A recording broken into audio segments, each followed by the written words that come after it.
el origen de la ley de ETP fue un origen muy humilde, en realidad, allá por el 2003, que era resolver y poder resguardar, sobre todo los alcances profesionales de algunos títulos técnicos que con las reformas de los años 90 se había perdido y era un reclamo a voz en cuello de muchos de los colegios de ingenieros y técnicos de las distintas provincias.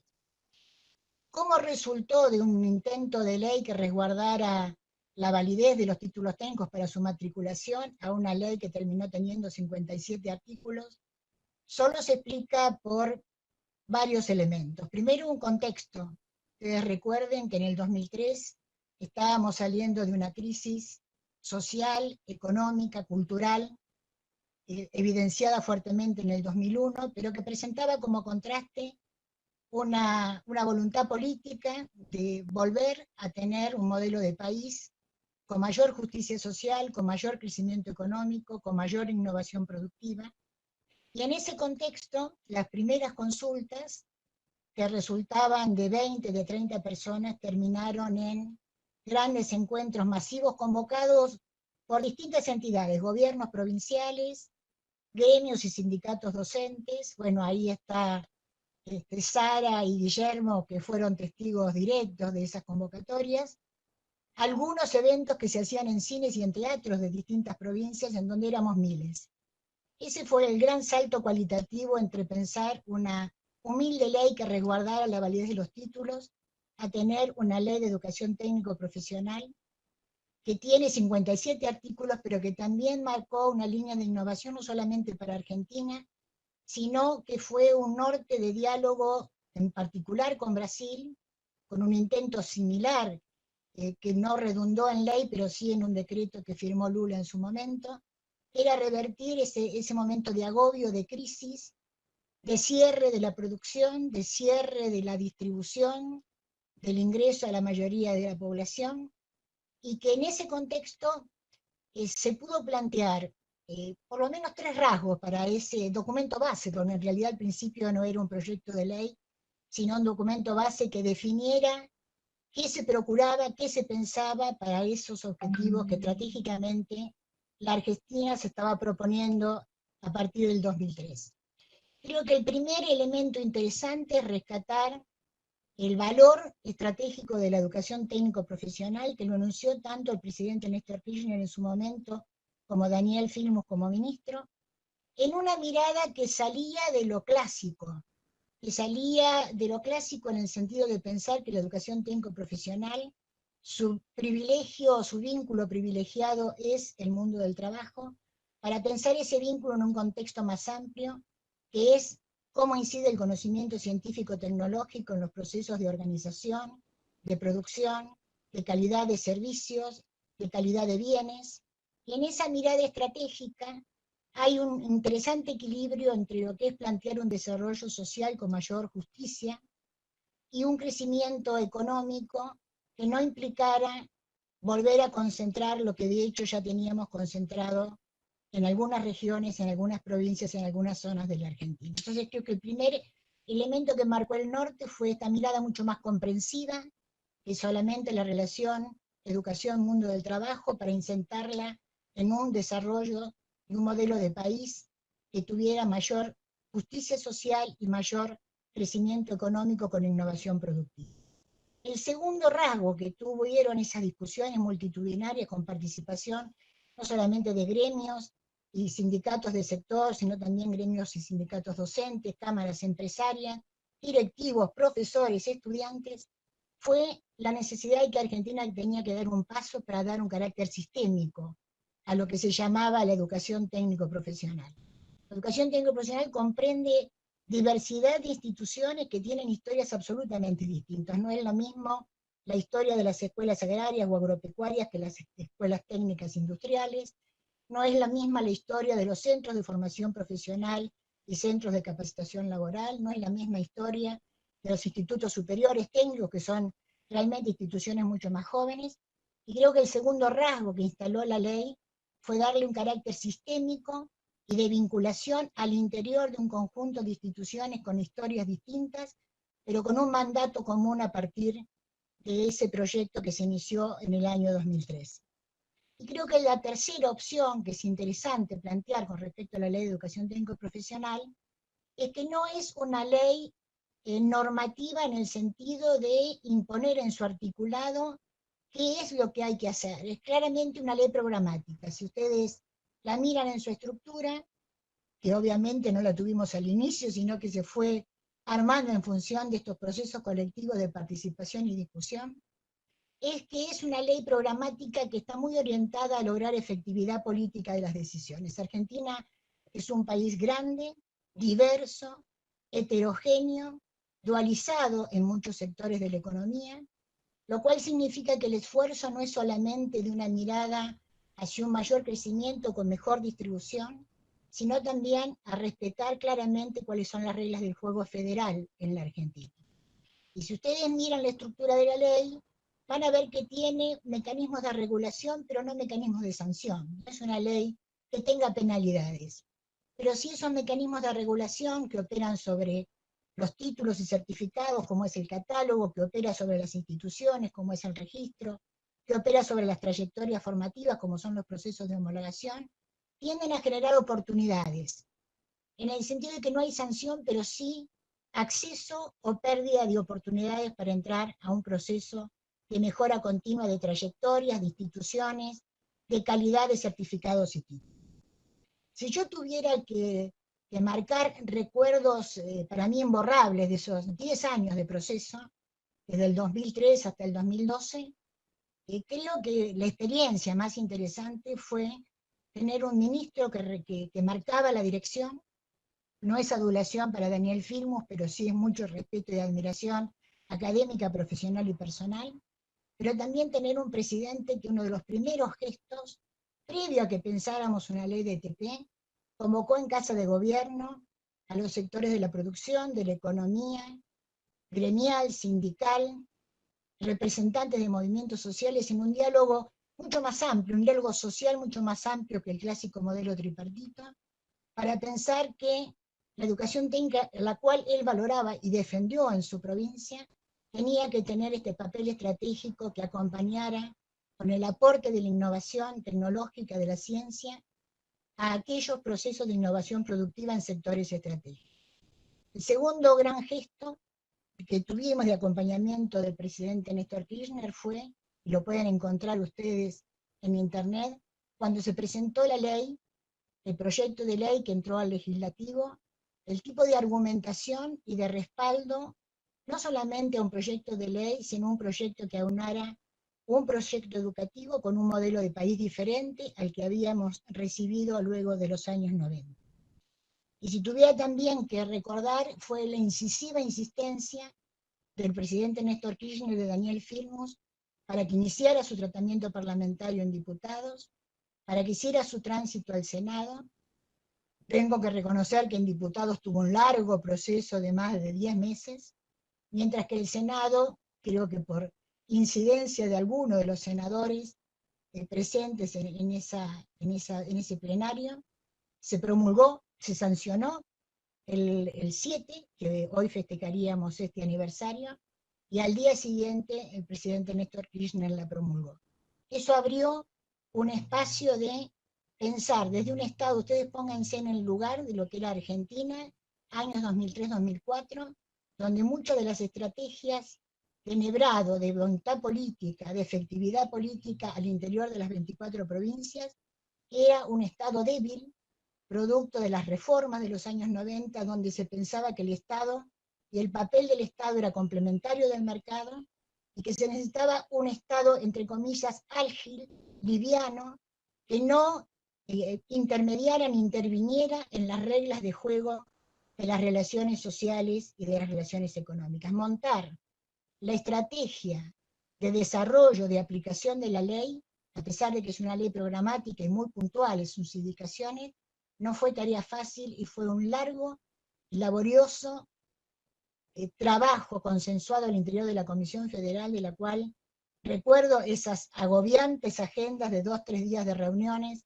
con una frecuencia mensual o bimensual, y un agradecimiento al profundo compromiso que tuvieron todos los equipos provinciales para sumarse a esta tarea. dado que se cumplen 15 años y que no hay equivalencia entre procesos políticos y culturales con procesos biológicos personales, la ley de 15 años no es una adolescente, tiene una larga, es una ley adulta, tiene una larga trayectoria, una larga experiencia. 15 años de una ley no son 15 años de una persona. Y creo que hay un elemento que fue un hito importante, que varios de los que están sentados hoy en la mesa participaron, que fue la primera instancia de evaluación que se llevó a cabo a nivel nacional y federal en la provincia de Córdoba con la conferencia del Bicentenario de la Educación Técnico Profesional. Si ustedes recuperan el texto de la declaración de esa conferencia, que participaron más de 3.000 formadores, ministros, gobernadores en esa sesión, en más de 7 paneles, más de 15 foros abordando este tema, esa declaración aún tiene vigencia, no solamente por la evaluación que se hizo del periodo 2003-2010, sino porque tiene esa declaración un conjunto de recomendaciones que hoy tienen aún mucha vigencia. Fue un proceso a título personal y profesional de profundo compromiso político, interesante porque el proceso colectivo hace a una inteligencia mucho más comprensiva que lo que uno puede pensar en una oficina cerrada. Así que lo único que tengo por ese periodo es un gran reconocimiento a la participación de todos, al compromiso de todos, y creo que es una ley que hoy tiene 15 años que va a poder seguir marcando norte. Así que muchas gracias y un afecto y un abrazo muy importante para todos los que están en la mesa. Realmente gracias, porque no solo por las palabras, sino por haber tenido la iniciativa de que recordemos estos 15 años. El recuerdo tiene sentido siempre que sirve para mirar hacia adelante, ¿no? Y en este caso, la verdad que necesitamos fuertemente hacer eso. Recordar, y también hay siempre un debate respecto de los recuerdos, ¿no? El recuerdo tiene la tentación uno de hacer lo que se hizo, ¿no? Y en realidad lo que hay que hacer es, hay que hacer cómo se hizo. Digamos, lo que hay que recuperar es haber tenido en aquel momento respuestas originales para un momento muy difícil, y hoy lo que también corresponde para mirar hacia el futuro es tener respuestas originales para otro momento muy difícil. Si hacemos lo que hicimos hace 15 años, seguramente nos estaremos equivocando. Y a vos, Diego, a Nico, les toca desde el Ministerio justamente delinear el futuro de la educación técnica, que no puede ser solamente la recuperación de la ley, que es un marco, y tiene la fuerza que ustedes le están imponiendo en este momento al Ministerio y al INEP para planificar políticas hacia adelante. Y eso me parece que es lo fundamental, sobre lo cual yo voy a ser muy breve, porque hay 2 o 3 cuestiones, pero también una mirada de lo que ocurrió para ver hacia adelante. Me gustó mucho, digo, la intervención de Germán, en el sentido de que planteó lo que está olvidado. ¿Cuál fue el debate en aquel momento? ¿Cómo puede ser que la ley de educación técnica, se ríe María Rosa porque lo discutíamos una y otra vez y fuimos adelante, aún sabiendo de que teníamos resistencia en un montón de sectores, ¿cómo puede ser que no haya sido acompañada? Decía Germán también. Yo me acuerdo al estar en el salón de al lado en el Senado, porque estuve en la Cámara los 2 días, cuando se discutió en diputados y en el Senado, y decirle con nombre y apellido a Sanz y a Morales, ¿cómo van a votar en contra de esta ley? Digamos, digo, ¿qué tiene? Y había razones políticas que estaban por encima del elemento principal, que era la necesidad de la Argentina de plantearse la recuperación de la educación técnica. Y la verdad que en el fondo lo que estaba, y me parece que es un elemento que acá se planteó varias veces, es recuperar el papel del Estado Nacional respecto de la educación, que había destruido la Ley Federal de Educación y la forma de aplicación de la Ley Federal de Educación. Porque era lo que discutían en el fondo. ¿Cómo vamos a poner el 0,2% y dárselo al Estado Nacional para la educación técnica? ¿Por qué el Estado Nacional? ¿Qué es? Y la verdad, lo que había destruido principalmente la Ley Federal de Educación, y lo que el neoliberalismo y lo que Macri, con nombre y apellido, y los últimos 4 años quisieron hacer, es que desaparezca la idea de un sistema educativo nacional. Si pudieran, dejarían, no pudieron, pero dejarían en manos del mercado la educación.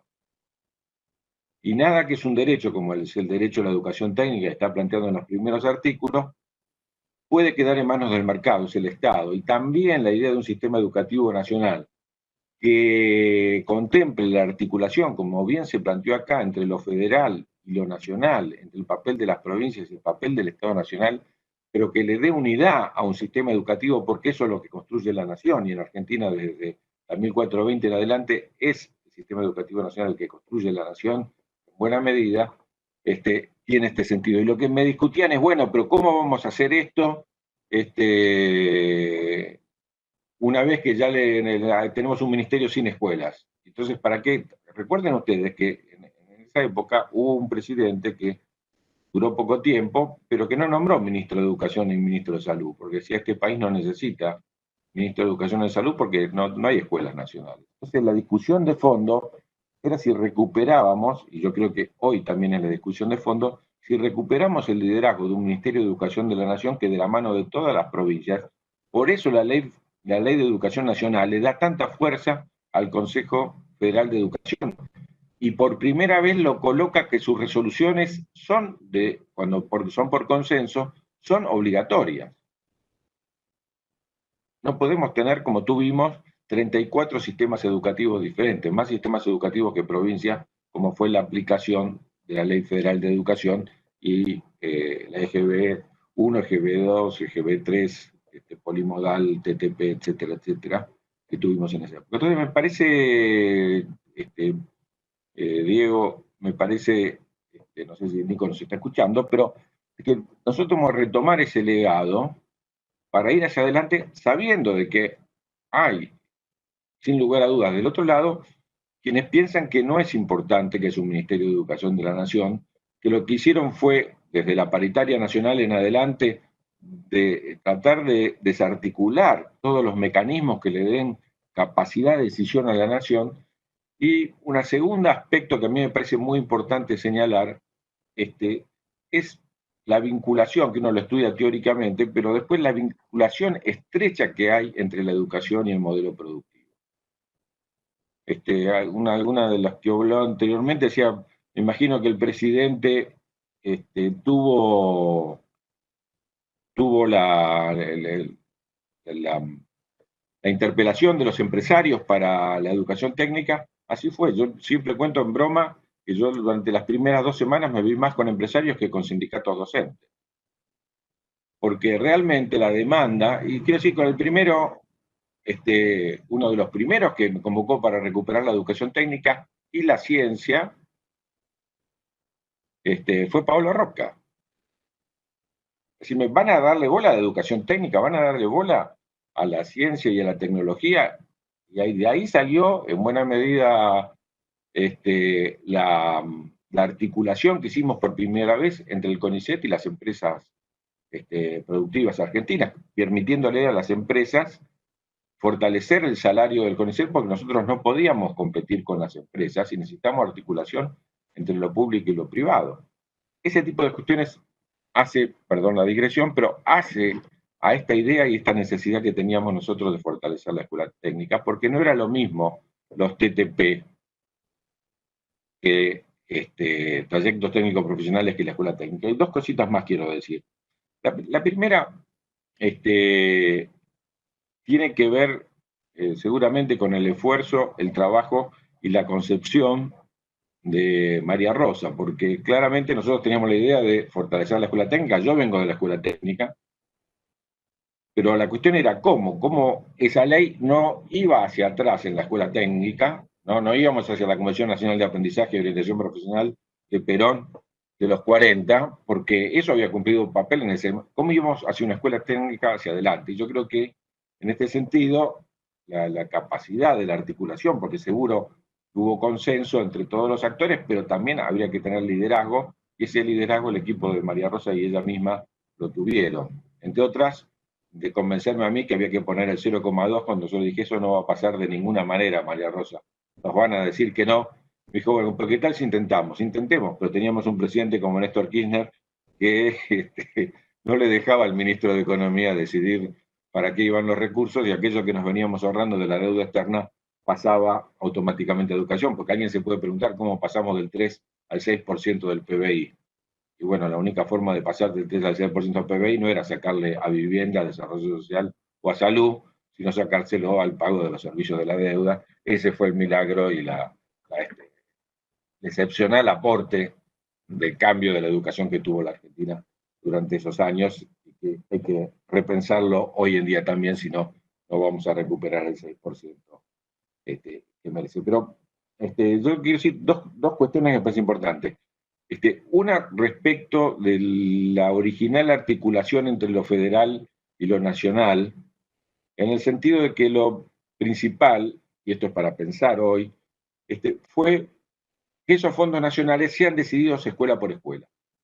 De los 5.800 millones, para que ustedes tengan una idea, en el año 2003 el presupuesto de educación en escuela técnica era 6.7 millones.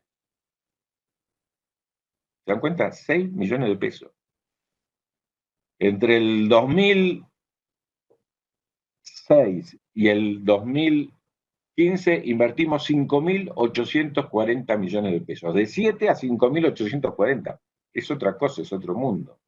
Y como decía también una colega recién, Martínez de Oz, porque ¿cuál era la idea? La idea del impuesto al CONET, así se llamaba, el impuesto al CONET, no lo pagaba todo el mundo. El impuesto al CONET lo pagaban las empresas que después, por el capital humano, teóricamente, y por la tasa de retorno que brinda, ¿quién se beneficia con la formación técnica? Se beneficia la empresa que va a usar ese técnico y también el trabajador. El impuesto al CONET era una parte del salario del trabajador y una parte del impuesto a los empresarios. Y en muchos países sigue siendo así. En muchos países sigue siendo así. Y también Argentina tiene el orgullo de que el peronismo puso de entrada, a diferencia de otros países, pensemos en el caso de Brasil, el Senado y el SENAC, directamente puso un tripartita a la conducción, empresarios, trabajadores y el Estado. Y eso cambió la mirada respecto de la cuestión. Pero yo voy al tema de que es la escuela la que dice qué es lo que necesita, autoriza a la provincia, que corrobora que está bien hecho el proyecto, y Nación entrega los recursos directos a la escuela. Esa es una ventaja enorme. No hay posibilidad de que haya fuga en el medio, no hay estructura burocrática al divino botón. Genera, porque ¿dónde está el tema principal? En saber qué se necesita en ese lugar. Y no lo sabemos centralizadamente para la cantidad de escuelas técnicas que hay en el país. Y termino con una cuestión que a mí me parece que es fundamental, que hoy, insisto, Nico y Diego, es central y que en aquel momento hicimos.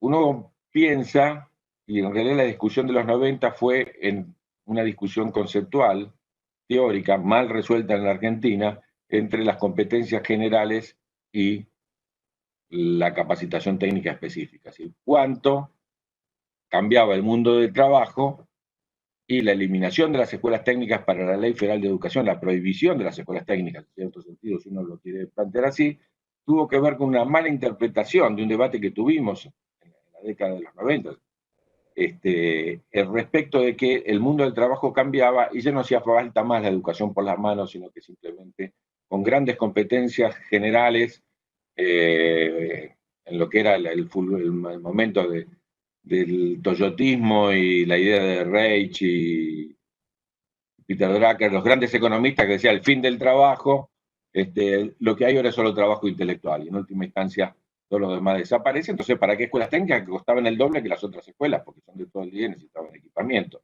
Entonces, la excusa era esa para la desaparición de la educación técnica. Yo creo que esto es una discusión que todavía nos debemos.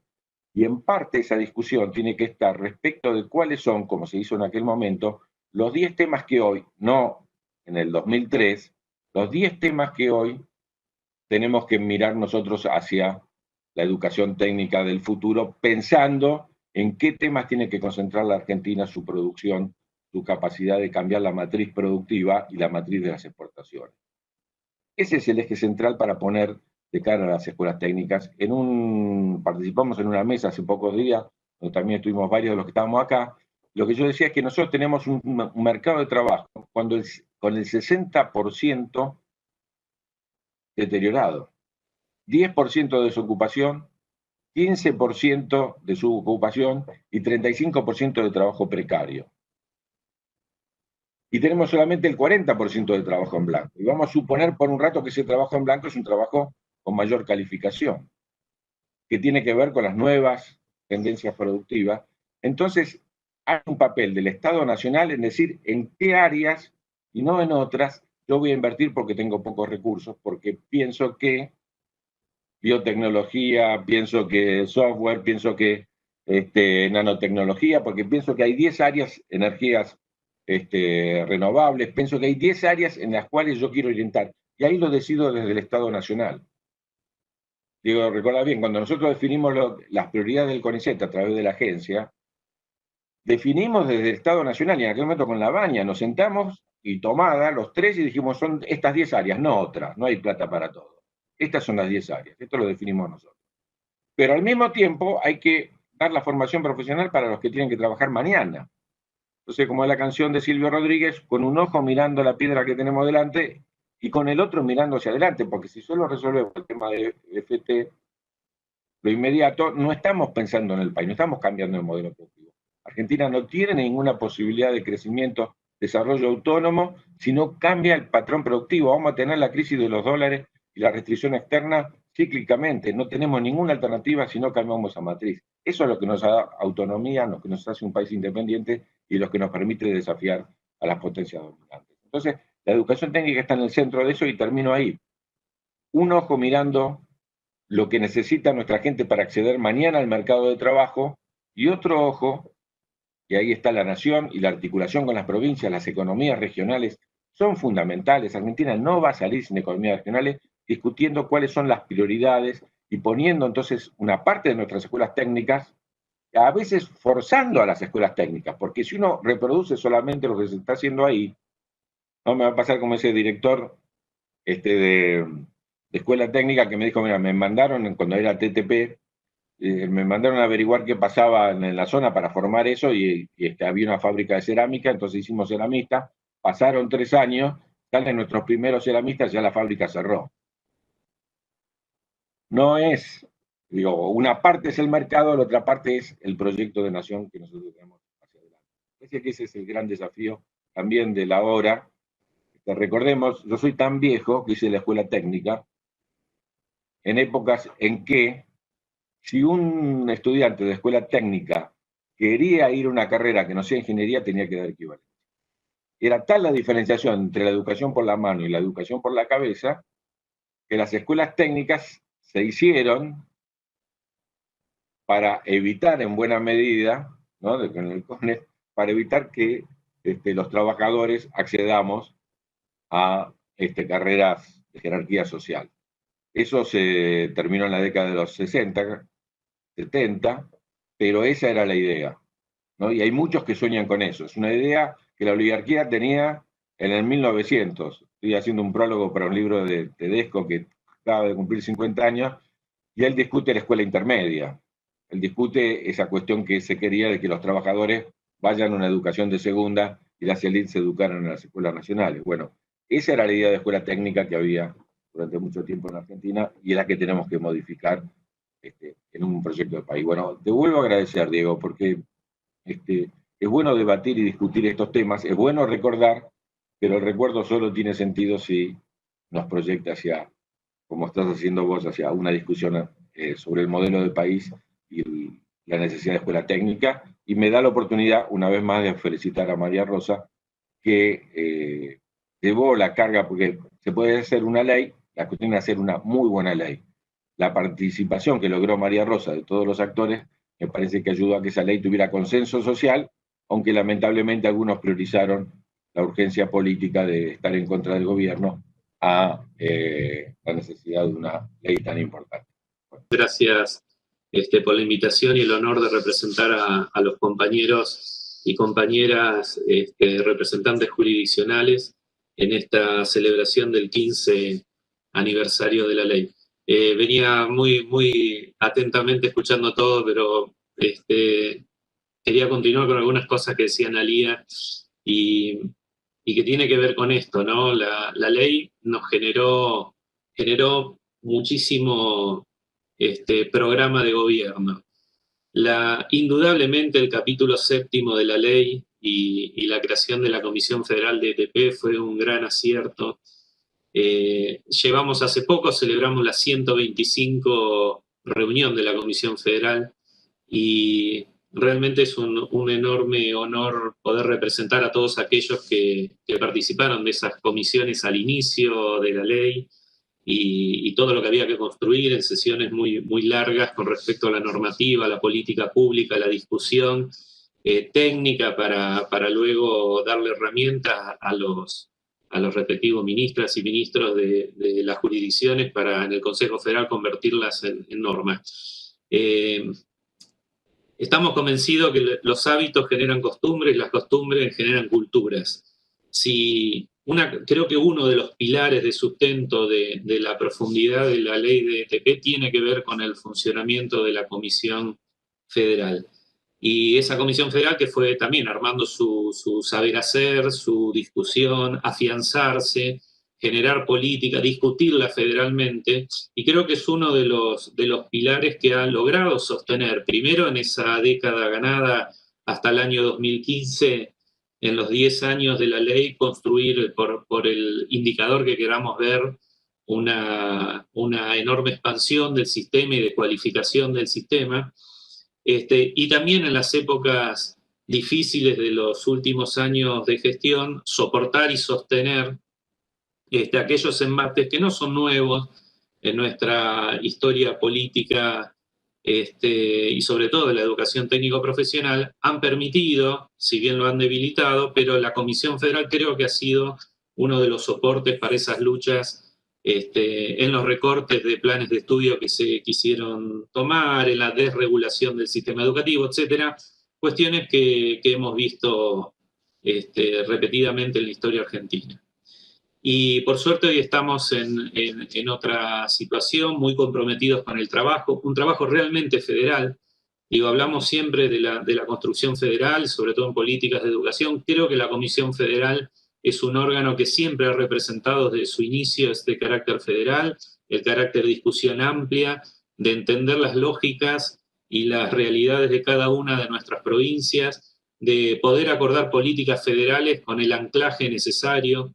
Por eso muchas veces esas políticas nacionales se vieron afianzadas y cristalizadas en cada jurisdicción, justamente porque tienen un ámbito de debate previo, un ámbito de saber y aprender para cada uno de nuestros representantes el ceder parte, acordar a veces en disenso sobre una política que va por sobre todos y para mejora de nuestra nación. En ese sentido creo que es un gran instrumento que la ley previó y que el sostenimiento en el tiempo la fortifica y la mejora.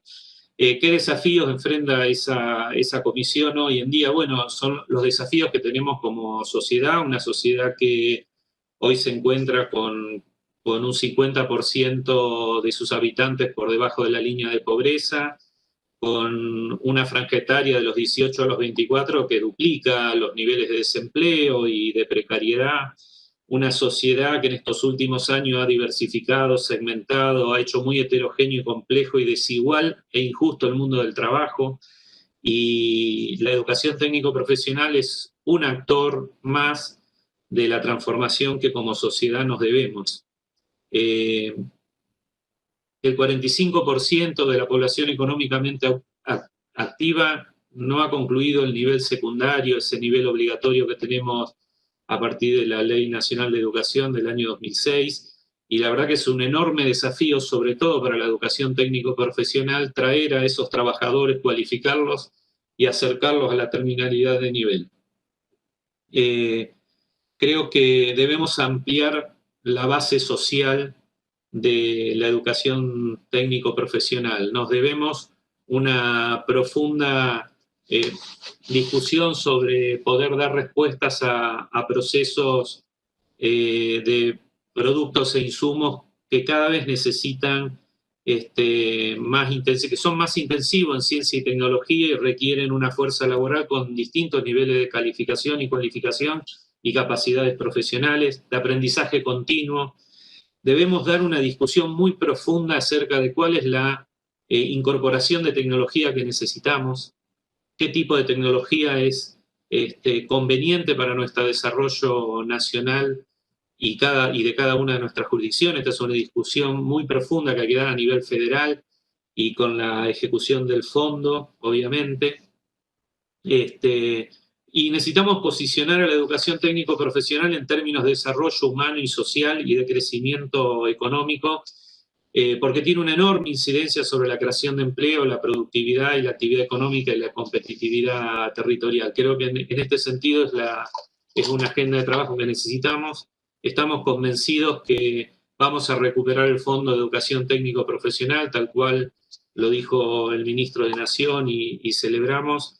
Y también tenemos que recuperar las herramientas financieras que permitían que ese fondo llegue a los sujetos de derecho, que son las y los estudiantes de la educación técnico-profesional, sus instituciones, porque no solo se intentó ir contra la ley, cuando no se pudo, lo que se hizo fue armar andamiajes para impedir el pleno funcionamiento. Digo, acá hay mucho trabajo que tenemos que hacer, y como último, me parece que el término de ampliar la base social en la que la educación técnico-profesional tiene que lograr mayor inclusión tiene que ver con el nivel obligatorio y poder retener y mejorar nuestras tasas de inserción y de egreso, pero también hay que hacer un profundo desarrollo de la formación profesional como articulador entre niveles, la formación profesional continua, mejorar la cualificación de sus certificados y realmente darnos una discusión amplia desde educación técnico-profesional a través del CONETIP, que es otro de los órganos que la ley prevé para poder lograr estos fines. Estamos convencidísimos que la educación técnico-profesional debe convertirse en el motor del desarrollo de los próximos años. A mitad de camino, digo, si uno mira los indicadores del año 2003 y mira los indicadores del año 2015, habíamos logrado estar a mitad de camino de la formación de recursos necesarios si uno hace comparación internacional de los países que sostienen su industrialización. Estábamos como a mitad de camino. Estos últimos 4 años hemos resultado un amesetamiento. Debemos encarar esta segunda parte del crecimiento con mucha cualificación y lograr en un periodo, esto vuelvo a decir, ¿no?, hábitos, costumbres y culturas que nos permitan sostener propuestas para alcanzar los niveles que necesitamos de recursos humanos formados para sostener una sociedad más justa, más igualitaria y con mejor distribución de nuestra riqueza, con mayor justicia. Así que enormemente agradecido por el espacio, por representar a mis compañeros y compañeras de la Comisión Federal, y feliz aniversario de nuestros primeros 15 aniversarios de la ley. Muchas gracias.